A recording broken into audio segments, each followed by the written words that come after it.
Mr. Chairman. Senator Aquino. Yes. Beg your indulgence, Mr. Chairman. I have questions for PhilRem. So, all the money that we're talking about went to PhilRem. Is that right? It eventually ended up in your hands. Yes, Your Honor. And this was because of... Why do you think? Why did all of the money end up with PhilRem? They could have...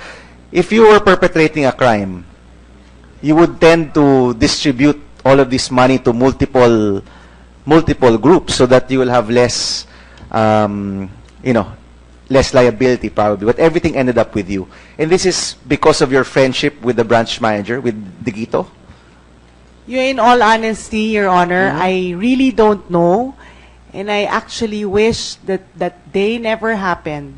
Who called you? Was it Mr. Go, no?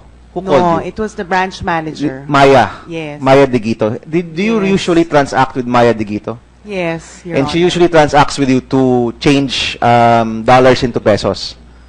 Yes, remit. To remit. Yes, Your Honor. Previous to this $81 million coming from, in your words, from Mr. Go, or at least in your transactions, Yes, Your Honor. are these amounts normal for PhilRem?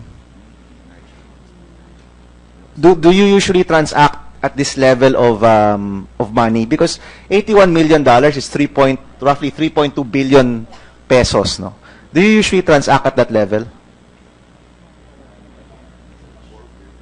4 billion. Sorry, my mathematics is a little off. 4 billion, Senator Recto said. Your Honor, this happened in a period of 1 week. Yes, So but many days, as you but said, in your books, it all came from one person, William Go, right? Yes, Your Honor. So my first question, is it normal for an individual to transact in these amounts? And secondly, what is the average size of the transactions that you've done with Ms. De Guito? Will it reach $10 million or $5 million?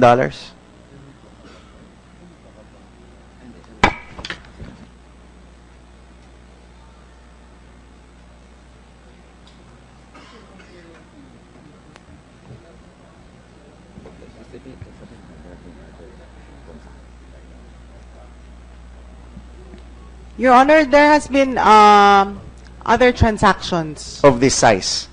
Yes, a little less. A little less. So you're saying that in your books, you've had transactions of $20 million, $15 million, $5 million. Yes, Your Honor. And from Ms. De Guito also? From that branch in RCBC Jupiter? No, it's... What was the previous largest amount? Previous to this William... I'm sorry, sir.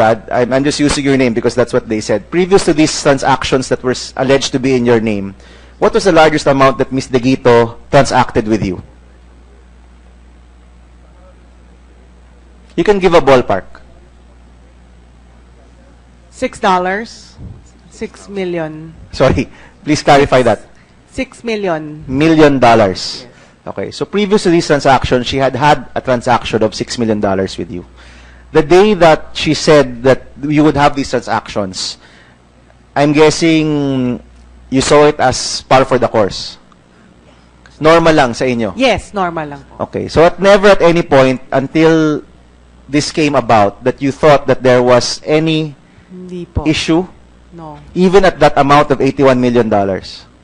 Wala po, Your Okay. Honor. Is it right that when there is remittance that happens, you have to match that transaction with cash? May kabangga yung transaction na yun. Is that right? What do you mean, Your Honor? So do you have to have this level of cash to be able to transact for this transaction?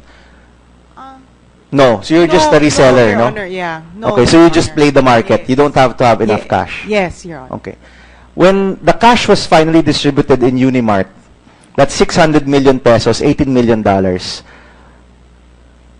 When you made that request, No, Your Honor, the cash portion of the dollars Yes. and the pesos Yes. was not in one-time transaction. It was also distributed within that week. okay, can you tell me more about that? That came from which bank? Was that your money? You had to get the cash, no? I can only imagine 600 million pesos would probably I don't know, maybe fill up the center part of our hall, $18 million, where would you get that much cash?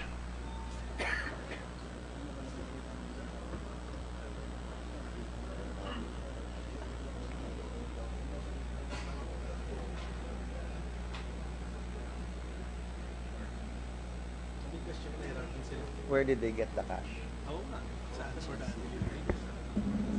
Sorry, Your Honor. The question was, Where did will you get the cash?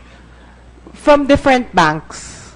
Different banks and Wasn't it just one bank or one branch? It was multiple branches or banks. multiple banks. No, just to source the cash. Okay, could you Just the cash. Just to source the could cash. you guide us to that? No. So you're saying that branch manager De Guito instructed you, itong porsyento goes to this account, itong porsyento goes to this account, and this bulk, you make it cash and you deliver it to this person. That instruction, who did that instruction come from?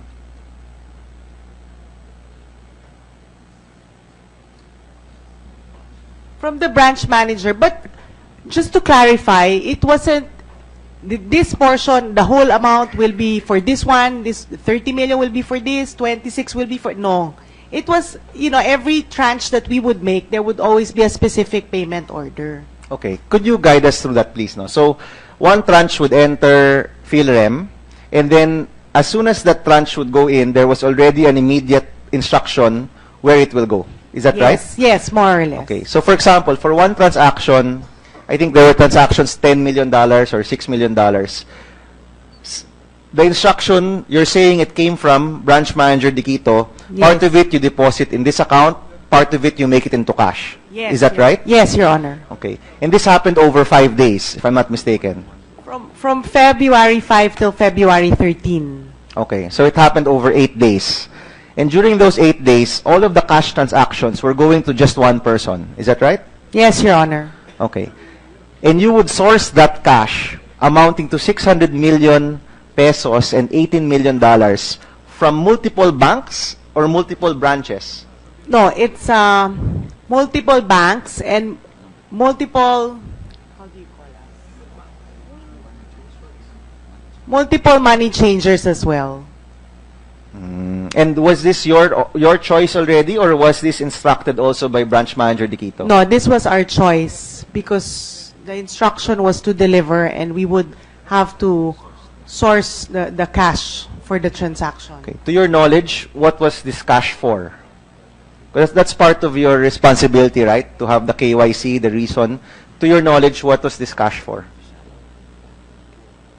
We were told that this will form part of the casino players, for the casino players. Okay. So to your knowledge, you were providing cash to a big-time casino player.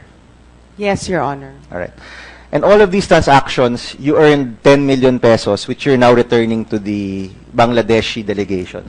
Yes, Your Honor. Is there any cash left with PhilRem? No, Your Honor. Zero yan. Zero. And you can account for where all of these monies went. Yes, Your Honor. All right. Thank you, Mr. Chairman. Salamat.